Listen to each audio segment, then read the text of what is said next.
ওম শান্তি। আজ 19 এপ্রিল 2024। প্রাতঃমূর্লি ওম শান্তি বাপদাদা মধুবন।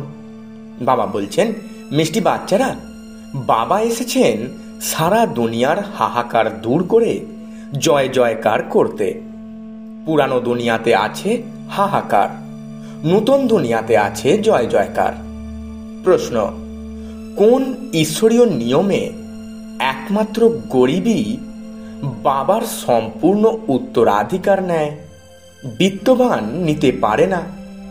উত্তরে বাবা খুব সুন্দর করে আমাদের সকল বাচ্চাদের বোঝাচ্ছেন। বাবা বলছেন, ঈশ্বরীয় নিয়ম হলো সম্পূর্ণ বেগার হও, যা কিছু রয়েছে তাকে ভুলে যাও।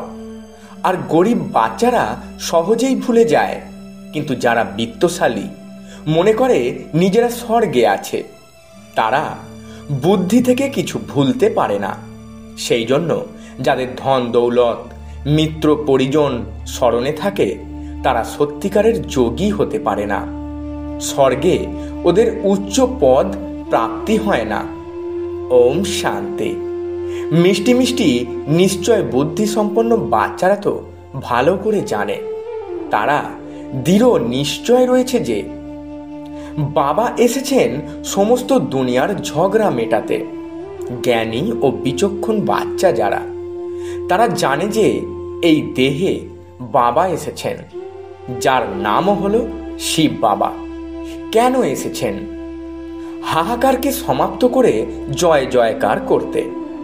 মৃত্যু লোকে কত ঝগড়া ইত্যাদি আছে, সবাইকেই হিসাব নিকাশ মানে কর্মের হিসাব নিকাশ মিটিয়ে যেতে হবে। অমর লোকে ঝগড়ার কোনো ব্যাপার নেই। এখানে কত হাঙ্গামা লেগেই রয়েছে, কত কোর্ট জজ ইত্যাদি আছে, মারামারি লেগেই আছে। বিদেশেও দেখো হাহাকার আছে। সারা দুনিয়াতে অনেক বিবাদ। একে বলা হয় পুরনো তমপ্রধান দুনিয়া। আবর্জনা আর আবর্জনা, জঙ্গল আর জঙ্গল। অসীম জগতের বাবা এই সব কিছু মেটানোর জন্য এসেছেন। এখন বাচ্চাদের অনেক জ্ঞানী আর বিচক্ষণ হতে হবে। বাচ্চাদের মধ্যেও যদি লড়াই ঝগড়া হতে থাকে, তবে বাবার সাহায্যকারী কিভাবে হবে? বাবার তো অনেক ভালো সাহায্যকারী বাচ্চা চাই, জ্ঞানী বিচক্ষণ, যাদের মধ্যে কোনো বিবাদ থাকবে না। এটাও বাচ্চারা বোঝে যে এটা হলো পুরানো দুনিয়া। এখানে অনেক ধর্ম আছে, বিশেষ তমপ্রধান ওয়ার্ল্ড। সমস্ত দুনিয়া হলো পতিত। পতিত পুরানো দুনিয়াতে ঝগড়া আর ঝগড়া, এই সব কিছু সমাপ্ত করতে, জয় জয়কার করতে বাবা আসেন। প্রত্যেকে জানে এই পুরানো দুনিয়াতে কত দুঃখ আর অশান্তি আছে। সেই জন্য সবাই চায় বিশ্বে শান্তি আসুক। এখন কোনো মানুষ সারা বিশ্বে শান্তি কিভাবে প্রতিষ্ঠা করতে পারে? অসীম জগতের পিতাকে নুড়ি পাথর ভাঙা কলসির টুকরোতে টেনে এনেছে। এও এক খেলা। তাই বাবা বাচ্চাদের বোঝাচ্ছেন, এখন দাঁড়িয়ে পড়ো, বাবার সহায়তাকারী হও।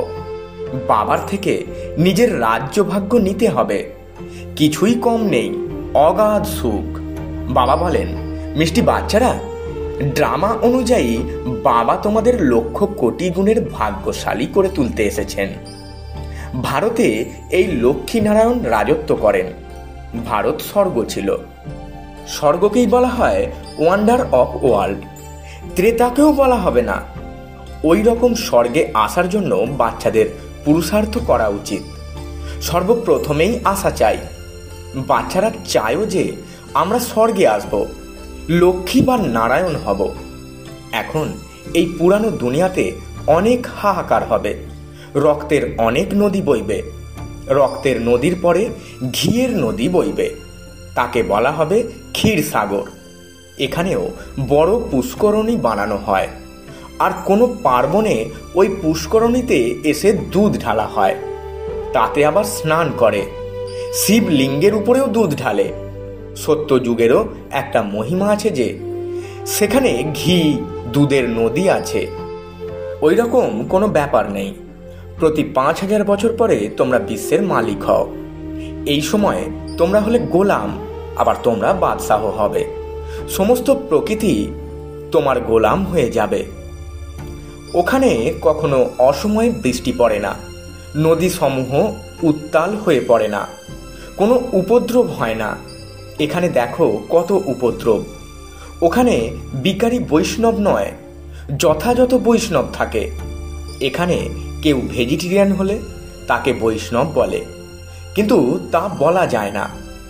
বিকারের জন্য একজন অপরজনকে অনেক দুঃখ দেয়। বাবা কত ভালোভাবে বোঝান। এটারও মহিমা আছে। গ্রাম্য ছোকরারা, কৃষ্ণ তো গ্রামের হতে পারে না, উনি তো বৈকুণ্ঠের মালিক, তাও আবার 84 জন্ম নেয়। এটাও তোমরা এখন জানো যে আমরা ভক্তিতে কত ধাক্কা খেয়েছি, পয়সা বরবাদ করেছি। বাবা জিজ্ঞাসা করেন, তোমাদের এত অর্থ দিয়েছি, রাজ্য ভাগ্য দিয়েছি, সব কোথায় গেল? তোমাদের বিশ্বের মালিক করলাম, আর তোমরা কি করলে? বাবা তো ড্রামাকে জানেন। নতুন দুনিয়া থেকে পুরানো দুনিয়া, পুরানো দুনিয়া থেকে নতুন দুনিয়া তৈরি হয়। এটা হলো চক্র। যা কিছু পাস্ট হয়ে গেছে সেটা আবার রিপিট হবে। বাবা বলেন, এখন অল্প সময় আছে, পুরুষার্থ করে ভবিষ্যতের জন্য জমা করো। পুরানো দুনিয়ার সব কিছুই মাটিতে মিশে যাবে। বিত্তশালী এই জ্ঞানকে ধারণ করবে না। বাবা হলেন গরিবের অধীশ্বর। গরিব ওখানে বিত্তশালীতে পরিণত হয়, বিত্তশালী ওখানে গরিবে পরিণত হয়। এখন লক্ষ কোটি গুণের মালিক অনেকেই আছে। তারা আসবে কিন্তু গরিব হবে। তারা নিজেদের মনে করে স্বর্গে আছে, আর সেটা বুদ্ধি থেকে যেতে চায় না। এখানে তো বাবা বলেন সব কিছু ভুলে যাও, একবারে নিঃস্ব ভিখারি হয়ে যাও। আজকাল তো কিলোগ্রাম, কিলোমিটার ইত্যাদি কি কি বেরিয়েছে। যে রাজ সিংহাসনে বসে সে নিজের ভাষায় সব কিছু করে, বিদেশের নকল করে। নিজের তো বুদ্ধি নেই, তারা তো তমপ্রধান। আমেরিকা ইত্যাদিতে বিনাশের সামগ্রীতে কত ধন বিনিয়োগ করে।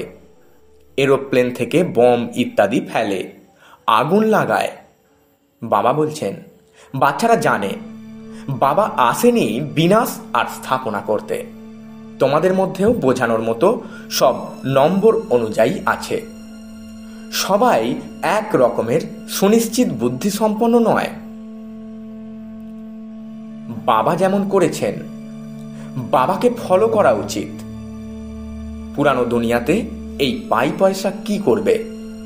আজকাল কাগজের নোট বেরোচ্ছে, ওখানে তো মোহর থাকবে। সোনার মহল হবে তো মোহরের আর কি মূল্য? যেন সব কিছু বিনামূল্যের।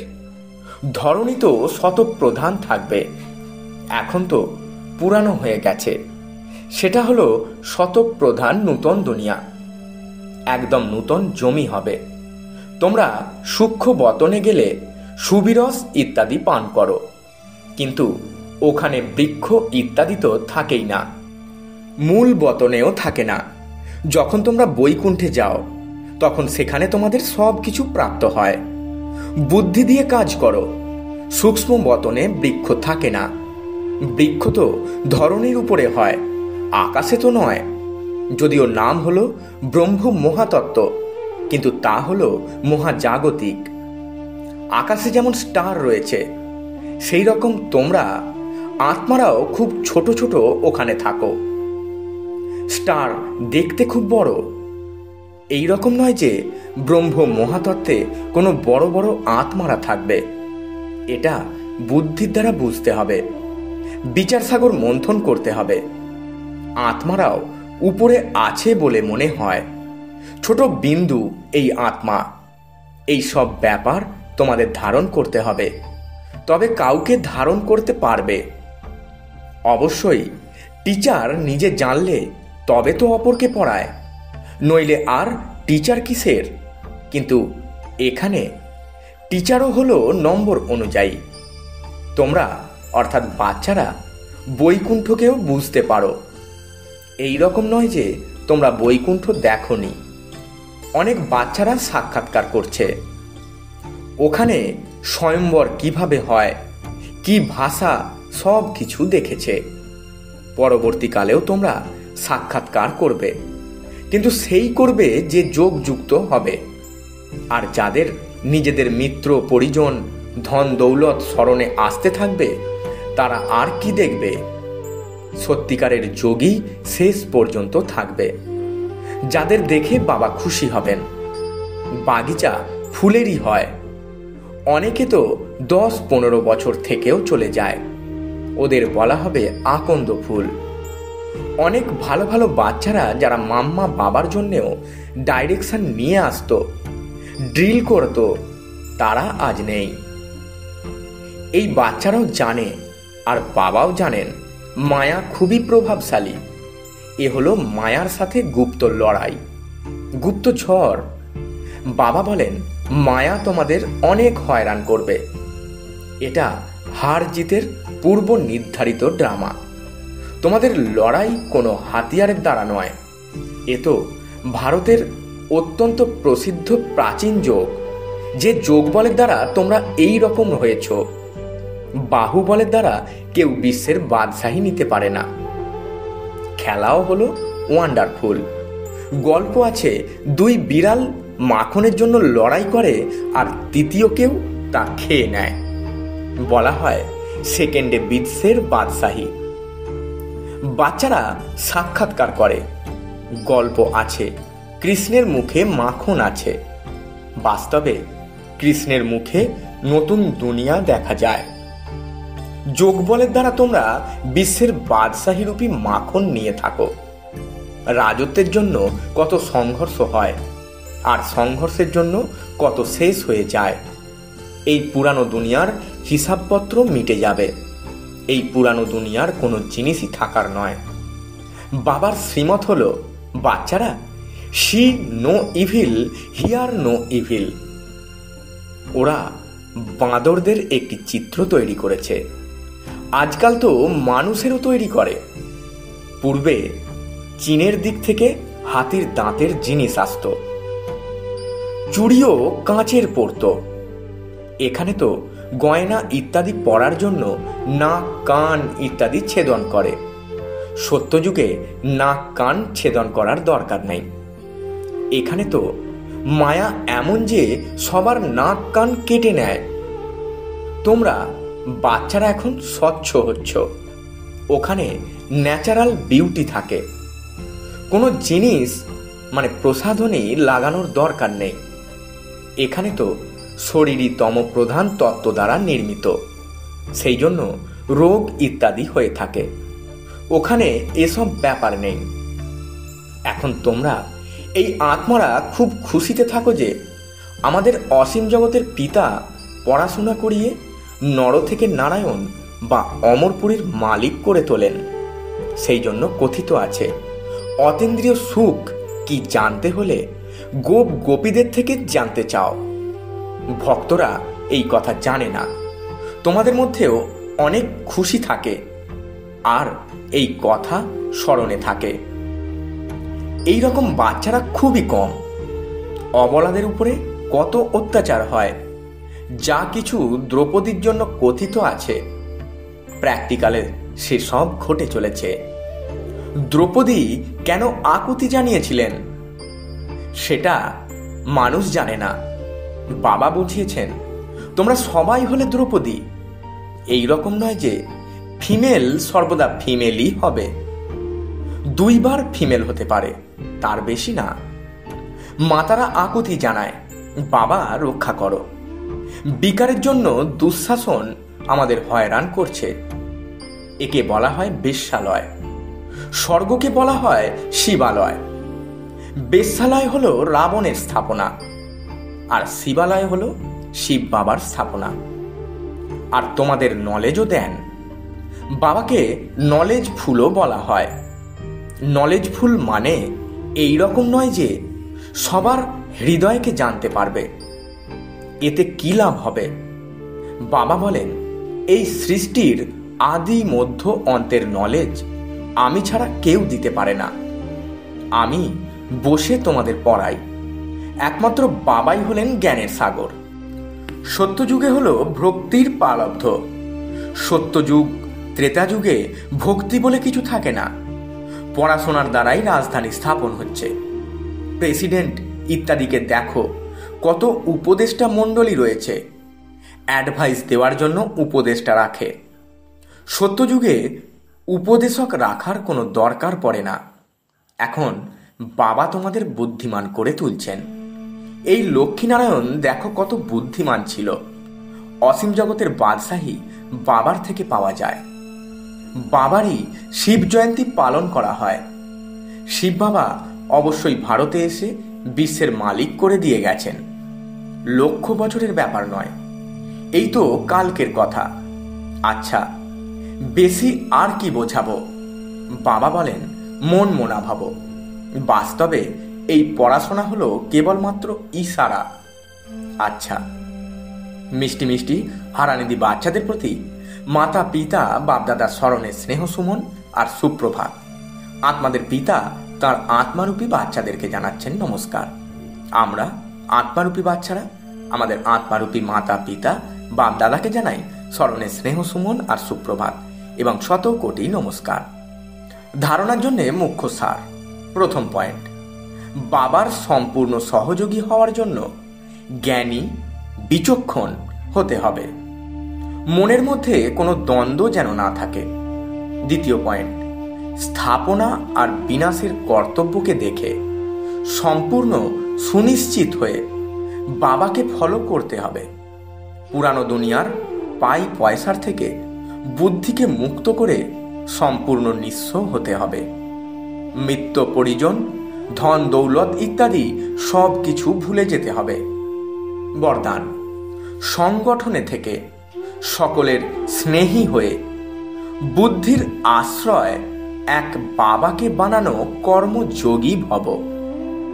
ব্যাখ্যায় বাবা বলছেন, কোনো কোনো বাচ্চা সংগঠনে স্নেহী হওয়ার পরিবর্তে ডিটাচ হয়ে যায়, ভয় পায় যদি কোথাও ফেঁসে যায়। এর থেকে তো দূরে থাকাই ভালো।